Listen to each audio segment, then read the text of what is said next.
అంతర్జాతీయంగా జరుగుతున్నటువంటి పలు అంశాల్లో అందులో ముఖ్యంగా ఇరాన్కు సంబంధించినటువంటి చాబహార్ పోర్టుపై మన విదేశాంగ శాఖ మంత్రి జయశంకర్ చేసినటువంటి ఒక కీలకమైనటువంటి వ్యాఖ్య, అదేవిధంగా మారుతున్నటువంటి సౌదీకి సంబంధించినటువంటి అంశాలు ఇట్లాంటి మాట్లాడుకునేటువంటి ప్రయత్నం చేస్తాం. మనతో పాటు సీనియర్ జర్నలిస్టు, రాజకీయ విశ్లేషకులు కందాడే పాసాది గారు ఉన్నారు. సార్ నమస్తే. నమస్కారం సార్, ఈ చాబహార్ పోర్టు సడన్గా ఎందుకు తెర మీదకి వచ్చింది? జయశంకర్ అమెరికా శాంక్షన్ కాదు ఇది అనేటువంటి ఒక మాట మాట్లాడారంటే అమెరికాకు కూడా కొంత పింగుడు పడని ధోరణి, అది ఎందుకు అట్లా మాట్లాడారంటారు? ఇరాన్ మీద ఈ పాశ్చాత్య దేశాలన్నీ అమెరికా నేతృత్వంలో శాంక్షన్స్ విధించినప్పుడు అణ్వాయుధాలకు సంబంధించిన నిబంధనలు ఉల్లంఘించారని చెప్పి శాంక్షన్లు విధించినప్పుడు ఈ చాబార్ పోర్టు విషయంలో భారతదేశం ఈ పాశ్చాత్య దేశాలతో కొంత చర్చించింది. ఆ చర్చలో భారతదేశం వీళ్ళకి స్పష్టంగా ఏం చెప్పిందంటే, ఆ రోజు ఉన్న జియో పొలిటికల్ కండిషన్, ఆ రోజు ఏంటంటే ఆఫ్ఘనిస్తాన్కు ఏదైనా సహాయం అవసరమై పంపించాలి అని అనుకుంటే, అప్పటికి తాలిబాన్ రాలేదు ఆ రోజుల్లో. ఆ రోజు అమెరికా నేతృత్వంలోని సేనలతో ఉన్న ప్రభుత్వం ఉంది. ఆ ఆఫ్ఘనిస్తాన్కి గోధుమలు కానీ ఇంకోటి కానీ పంపించాలి అని అంటే పాకిస్తాన్ అంగీకరించడం లేదు కాబట్టి దగ్గర ఆల్టర్నేటివ్ రూటు నాకు నమ్మకమైంది వయా ఇరాన్ వెళ్ళేది అని చెప్పి అమెరికాకి వీళ్ళందరికీ భారతదేశం నచ్చజెప్పింది. ఆ నచ్చజెప్పిన తర్వాత చాబార్ పోర్టుని ఇరాన్ భారత్కి అప్పగించడానికి ఒప్పుకుంది. అక్కడే కాకుండా చాబార్ పోర్టు నుంచి ఆఫ్ఘనిస్తాన్ సరిహద్దు వరకు 4 లేన్ల రహదారిని భారతదేశం నిర్మించింది. ఆ నిర్మించేటప్పుడు తాలిబాన్లు భారత కార్మికుల మీద, అధికారుల మీద దాడులు చేస్తే కనీసం 15-20 మంది, దాంట్లో ఐటీబీపీ వాళ్ళు ఉన్నారు, ఇండియన్ బోర్డర్ రోడ్స్ ఆర్గనైజేషన్ వాళ్ళు ఉన్నారు, వాళ్ళందరూ చనిపోయారు. ఓకే. సో ఆ రోడ్డుని పూర్తి చేశారు. చాబార్ పోర్టు ద్వారా ఆఫ్ఘనిస్తాన్కి సరుకులు అవన్నీ పంపించడం మొదలుపెట్టారు. భారత్ ఇంకో ఉద్దేశం ఏంటంటే ఆఫ్ఘనిస్తాన్ నుంచి మధ్య ఆసియా దేశాలకు కూడా ఈ రోడ్డు ఉపయోగపడుతుంది అనేది. ఎందుకంటే ఆఫ్ఘనిస్తాన్లో ఆ బోర్డర్ నుంచి మధ్య ఆసియా దేశాలకు వెళ్ళే రోడ్డు కనెక్టివిటీ కూడా భారత్ నిర్మాణం చేసింది. భారత్ 4-5 రహదారులు నిర్మాణం చేసింది తాలిబాన్ల అధికారంలోకి రాకముందు. దాంట్లో ఈ రోడ్డు కూడా ఉంది. ఎందుకంటే చైనాకి ధీటుగా మధ్య ఆసియా దేశాలకు ఆఫ్ఘనిస్తాన్ పాకిస్తాన్తో సంబంధం లేకుండా వెళ్ళే ప్రయత్నం భారత్ చేసింది. ఇది ఆ రోజుల్లో అమెరికా కూడా కొంత అంగీకారం చేయాల్సిన పరిస్థితి ఉండింది. ఎందుకంటే ఆఫ్ఘనిస్తాన్లో వాళ్ళ సైన్యాలు ఉన్నాయి, పాకిస్తాన్ మీద నమ్మే పరిస్థితి లేదు కాబట్టి ఆల్టర్నేటివ్గా భారత్ని వాడుకోవడానికి. ఆ తర్వాత ఏమైంది? ఆ తర్వాత అక్కడ తాలిబాన్లు అధికారంలోకి వచ్చారు. అమెరికా పూర్తిగా అక్కడి నుంచి వైదొలిగింది. ఇప్పుడు అమెరికాకి పెద్దగా ఆఫ్ఘనిస్తాన్ మీద ఇంట్రెస్ట్ లేదు, ఆఫ్ఘనిస్తాన్ని వదిలిపెట్టేసింది. పాకిస్తాన్తో ఇప్పుడు నెమ్మదిగా మళ్ళా బీడెన్ వచ్చిన తర్వాత పాకిస్తాన్తో సంబంధాలు వీళ్ళు నెమ్మదిగా మాట్లాడుకోవడం మొదలుపెట్టారు. ఇదే క్రమంలో ఈ ఇజ్రాయెల్ వ్యవహారం బయటకు వచ్చింది. ఇజ్రాయెల్ మీద హమాస్ దాడి చేయడం, ఆ యుద్ధం జరుగుతూ ఉండడం, ఇవన్నీ బయటకు వచ్చాయి.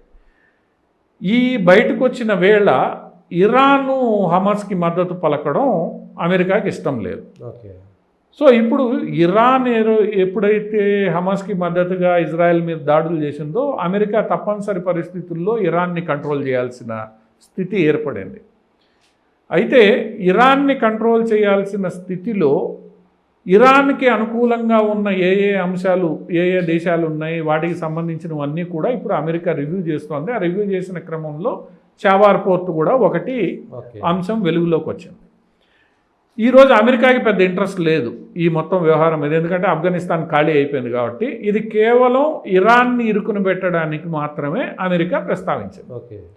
ఎప్పుడైతే అమెరికా దీన్ని ప్రస్తావించిందో ఆ ప్రస్తావన వెనుక ఇరాన్ని ఇబ్బంది పెట్టాలని కానీ భారతదేశానికి ఇబ్బంది కలిగించాలని అమెరికాకి నిజంగానే లేదు అక్కడ. దాంతో విదేశాంగ శాఖ మంత్రి ఏమన్నాడు, ఇది కేవలం భారత్ ఇరాన్కి సంబంధించిన అంశం కాదు, హిందూ మహాసముద్రం గుండా ఈ రోజున్న ఆఫ్ఘనిస్తాన్ కానీ మధ్యప్రాచ్య దేశాలకు కానీ, అంటే మన మిడిల్ ఏషియన్ నేషన్స్ ఏవైతే ఉన్నాయో వాటికి కానీ ఈరోజు నేను సరుకులు ఇవి పంపించాలంటే ఇది సేఫెస్ట్ ఆల్టర్నేటివ్ రూటు. ఆ రోజు మీరు ఓకే అంటేనే మేమంతా చేసాం, ఈరోజు మీరు దాన్ని మాట్లాడొద్దు, దీనివల్ల ఇది చాలా ప్రయోజనాలు ఉన్నాయి, మనకున్నాయి, అది కేవలం ఇరాన్కే ప్రయోజనం కలిగించేది కాదు అని భారత్ చెప్పే ప్రయత్నం చేస్తుంది. ఈ చర్చలు జరుగుతాయి ఇక మీదట. ఆ చర్చల్లో భారత్ కొంతమేర అమెరికాని కంట్రోల్ చేయవచ్చు, ఇంకేదైనా కన్సెషన్స్ అమెరికాకి ఇచ్చి ఈ విషయంలో అమెరికాని పెద్దగా పట్టకుండా భారత్ చూడొచ్చు. రెండోది ఆ అంశానికి ముందే కరెక్ట్గా కొన్ని రోజుల ముందే ఇరాను ఆ పోర్టుని భారతదేశానికి మొట్టమొదటిసారిగా 10 ఏళ్ల కాలానికి లీజు శాంక్షన్ చేసింది. అంతకుముందు ఎవ్రీ ఇయర్ రెన్యువల్ చేశారు. ఓకే. ఇప్పుడు దీర్ఘకాలిక లీజ్ ఒప్పందం జరిగింది. అంటే ఆ పోర్టుని పూర్తిగా భారత్కు అప్పచెప్పేశారు. సో ఇప్పుడు భారత్కి ఇంకొక విషయం కూడా అమెరికాకి ఏం చెప్తోందంటే, ఎట్లయితే గద్దార్ పోర్టులో వచ్చి చైనా కూర్చుందో ఆ చైనాని నేను కౌంటర్ చేయాలంటే నాకు ఉన్నది ఇదే, ఈ విషయాన్ని కూడా అమెరికా అర్థం చేసుకోవాలని భారత్ చెప్తుంది. సో ఇది చర్చ కొనసాగుతుంది. ఈ మొత్తం అంశాలు ఏవైతే చర్చలో ఉన్నాయో కరెక్ట్గా దానికి 6 నెలల ముందు ఈ అంశాలన్నింటినీ దృష్టిలో పెట్టుకొని, ఎందుకంటే హిందూ మహాసముద్రాన్ని యూరోప్తో కలపాలి సేఫెస్ట్ సైడ్గా అన్నది ఇక్కడ ప్రధానమైన లక్ష్యం. పాకిస్తాన్ని ఆఫ్ఘనిస్తాన్ని బైపాస్ చేస్తూ కలపాలి. ఈ సూయజ్ కాలువ గుండా ఏదైతే వెళ్తున్నాయో అక్కడ ఇబ్బందికరమైన పరిస్థితులు 2 ఉన్నాయి. ఒకటేమో ఇజ్రాయెల్ హమాస్ మధ్య గొడవతో ఈ హూతీలు పడవల మీద దాడులు చేయడం ఒక సమస్య అయితే, అప్పటికే సొమాలియా నౌక పైరట్లు ఆ ఏరియాలో ఏ పడవ పోయినా ఇబ్బందికరంగా తలెత్తారు. 100 పడవలు వీళ్ళు గస్తీ కోసం పెట్టాల్సిన పరిస్థితి ఉంది. సో రెండోది సూయజ్ కాలువ కెపాసిటీ పూర్తిగా తగ్గిపోతుంది. ఎందుకంటే తగ్గిపోవడం అంటే సూయజ్ కాలువ ఆ రోజుల్లో ఇన్ని పడవలు పోవడానికని కట్టారు. ఈరోజు ట్రాఫిక్ పెరిగిపోయిన వేళ సూయజ్ కాలువలో ట్రాఫిక్ జామ్ అయిపోతుంది, సరిపోవట్లేదు. సో సూయజ్ కాలువకి ఇంకొక ఆల్టర్నేటివ్ ఉండాలన్న ఆలోచన చాలా కాలంగా జరుగుతోంది. ఆ ఆల్టర్నేటివ్ ఈజిప్ట్లోనే చేయాలన్నా వేరే రకంగా చేయాలన్నా అన్నది ఇప్పుడు చాలా విస్తృతంగా చర్చ జరుగుతోంది. దాని మీద పరిశోధనలు జరుగుతున్నాయి. ఆ క్రమంలోనే గల్ఫ్లో మారిన పరిస్థితుల్లో, ఎందుకంటే గల్ఫ్ దేశాలన్నీ ఈరోజు ఇస్లామిక్ తీవ్రవాదంతో భయపడి, రెండోది వాళ్ళ దేశాల యొక్క ఆదాయం తగ్గుతున్న వేళ ఆదాయాన్ని పెంచుకోవడానికి పూర్తిగా ఇస్లామిక్ తీవ్రవాదాన్ని పక్కన పెట్టి, ఆ ఇస్లాం అనే పదాన్ని కొంత పక్కన పెట్టి తమ దేశాలని వాణిజ్యానికి తగినట్లుగా మలుచుకునే ప్రయత్నం చేస్తున్నాయి. అది సౌదీ అరేబియా తర్వాత నెమ్మదిగా స్టార్ట్ చేసిన, చివరికి సౌదీ అరేబియా కూడా వాణిజ్యం ప్రధానము, నిధుల సేకరణ ప్రధానము, మనీ ఎర్నింగ్ భవిష్యత్తును దృష్టిలో పెట్టుకొని అన్ని దేశాలు. ఎందుకంటే ఇక్కడ చివరిగా మనం సౌదీ అరేబియా ఎందుకన్నా అంటే ముందు ఖతార్ ఓపెన్ అయింది, దుబాయ్ ఓపెన్ అయింది, తర్వాత అబుదాబి, బెహ్రెయిన్, యమన్, ఒమన్ అన్నీ కూడా నెమ్మదిగా ఓపెన్ అయిపోయాయి. మిగిలింది ఇంకా సౌదీ అరేబియా కూడా నెమ్మదిగా ఓపెన్ అయిపోయాయి. ఈ ఓపెన్ అయిన వేళ అన్ని దేశాల ప్రజల్ని పెట్టుబడులు పెట్టడానికి ఆహ్వానించాలి, అన్ని దేశాల నిపుణులు అక్కడ రావాలి, ఎందుకంటే అక్కడ దేశాల్లో నిపుణులు లేరు. అన్ని సంస్కృతుల్ని ఆహ్వానించినప్పుడే నీకు అది సాధ్యమవుతుంది. కాబట్టి నెమ్మదిగా వాళ్ళు అన్నీ ఓపెన్ అవుతున్నారు. ఆ దిశగా ఈరోజు మొట్టమొదటిసారి పెద్ద ఫ్యాషన్ పీరియడ్ కూడా సౌదీ అరేబియాలో జరిగిపోయింది. సో ఇవన్నీ మనం దృష్టిలో పెట్టుకుంటే గల్ఫ్ దేశాలలో కూడా మన యొక్క ప్రాముఖ్యత ఏంటి, వాణిజ్యానికి మనం ఎలా ఉపయోగపడతాం, తద్వారా మనం ఎలా సంపాదించుకోవాలి అన్న అంశాలు ఒక రకంగా విపరీతమైన చర్చకు దారితీసి పాలసీ డెసిషన్స్ని ఇంప్లిమెంట్ చేస్తున్న వేళ, సూయజ్ కెనాల్ కెపాసిటీ సరిపోని వేళ గల్ఫ్ దేశాల గుండా ఆల్టర్నేటివ్ రూట్ వేయగలిగితే బాగుంటుందన్న ఒక ఆలోచన వచ్చింది. హిందూ మహాసముద్రాన్ని యూరోప్కు కలపడానికి గల్ఫ్ దేశాల గుండా, ఆ గల్ఫ్ దేశాల గుండా కలపాలి అన్న ఆలోచన వచ్చిన తర్వాత అటు అమెరికా, ఇటు సౌదీ అరేబియా, ఇటు యునైటెడ్ అరబ్ ఎమిరేట్స్ ఏదైతే దుబాయ్ ఉందో దుబాయ్, ఇందులో కీలకంగా వ్యవహరించాల్సిన భారత్, వీటికి నిధుల సేకరణకు అవసరమైన బ్రిటను, ఈ 5 దేశాలు కలిపి మీకు Indo Gulf Europe economic corridor అన్న పేరుతో ఒక వ్యవస్థ ఏర్పాటుకు కరెక్ట్గా హమాస్ దాడి చేయడానికి 2 రోజుల ముందు ఒప్పందం మీద సంతకాలు చేశారు. ఆ ఒప్పందాన్ని అడ్డుకోవడానికి కూడా హమాస్ దాడి చేసింది.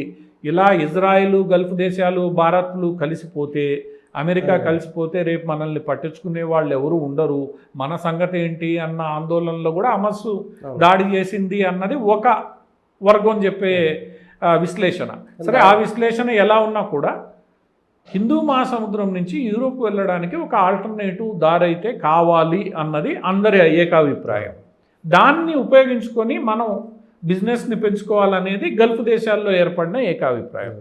దాంతో ఏం చేశారంటే సౌదీ అరేబియా పోర్టులు కూడా ఉన్నాయి, కానీ సౌదీ అరేబియా పోర్టులతో వచ్చిన ఇబ్బంది ఏంటంటే ఇరాన్ అక్కడ డామినేట్ చేస్తుంది. ఓకే. సో ఇరాన్ అప్పటికే అమెరికా నౌకల మీద చమురు నౌకల్ని కదలనీయకుండా ఇబ్బంది పెడుతున్న వేళ ఈ దేశాలన్నీ కలిసి దుబాయ్ అయితే ఇటు సూయజ్ కెనాల్ జలసంధి, ఇటు ఇరాన్ గల్ఫ్ ఆఫ్ ఈడెన్ ఏదో అంటారు ఇరానియన్ జలసంధి, ఈ రెండింటికి సంబంధం లేకుండా ఇది అరేబియా సముద్రంలో ఉంటుంది, సురక్షితంగా ఏ నౌకైనా వెళ్ళొచ్చు. అక్కడి నుంచి రైలు మార్గం ద్వారా ఇజ్రాయిలీ పోర్టుకు చేర్చి, ఎందుకంటే అక్కడి నుంచి స్ట్రైట్గా సౌదీ అరేబియా గుండా ఇజ్రాయెల్కి వెళ్ళొచ్చు, ఇజ్రాయెల్ పోర్టుకు చేర్చి ఇజ్రాయెల్ నుంచి నౌకల ద్వారా యూరోప్కి పంపించాలి అనేది ప్రణాళిక. ఈ అమెరికా చాబార్ పోర్టు మీద మాట్లాడిన రోజే అక్కడ భారతదేశ అధికారులు వెళ్ళి, భారతదేశ నిపుణులు వెళ్ళి దుబాయ్లో ఉన్న 3 ప్రధానమైన పోర్టులు, అల్ జమీల్ పోర్టు, ఇట్లా 3 ప్రధానమైన పోర్టులు, అక్కడ ఉన్న ఇన్ఫ్రాస్ట్రక్చరు అవన్నీ కూడా వాళ్ళు 3 రోజులుగా స్టడీ చేసి రిపోర్ట్ తయారు చేస్తున్నారు. ఎక్కడైతే చాబార్ పోర్టు గురించి చర్చ వచ్చిన సందర్భంలోనే దీని గురించి కూడా యాక్టివిటీ మొదలైంది, అంటే ఫిజికల్గా గ్రౌండ్లో యాక్టివిటీ మొదలైంది. సో ఇవన్నీ కూడా ఒక రకంగా భారత్ అమెరికాకి నచ్చజెప్పగలదు, ఎందుకంటే ఇరాన్ చేస్తున్నది, ఇరాన్లో కూడా ఉన్న ఏదైతే మతతత్వం లాంటి అంశాలు ఉన్నాయో అవన్నీ ఒక ఎత్తు అయితే వీటి వల్ల కలిగే ప్రయోజనాలు ఏంటి, వీటి అవసరం ఏంటి, వీటిల్ని ఎలా మీరు ఇండిపెండెంట్గా చూడాలి అని చెప్పి భారత్ ఈరోజు అమెరికాకి నచ్చజెప్పే ప్రయత్నమే. జయశంకర్ గారు చెప్పింది కూడా వీటి వల్ల వీటిల్ని ఒక క్లోజ్డ్ ప్రిజంలో చూడొద్దు, వీటి ప్రయోజనాలు ఎన్నో ఉంటాయి, ఆ ప్రయోజనాలకు అనుగుణంగా మనం వ్యవహరించాలి తప్ప వీటిల్ని ఇంకో దానికో లింక్ పెట్టడానికి వీలు లేదు. ఇది నెమ్మదిగా భారత్ అమెరికాలు అర్థం చేసుకుంటే ఇప్పటిదాకా జరుగుతున్న ఎన్నో పరిణామాల్లో ఇది కూడా ఒక మంచి ముగింపుకే వెళ్తుంది అని మనం అనుకోవచ్చు.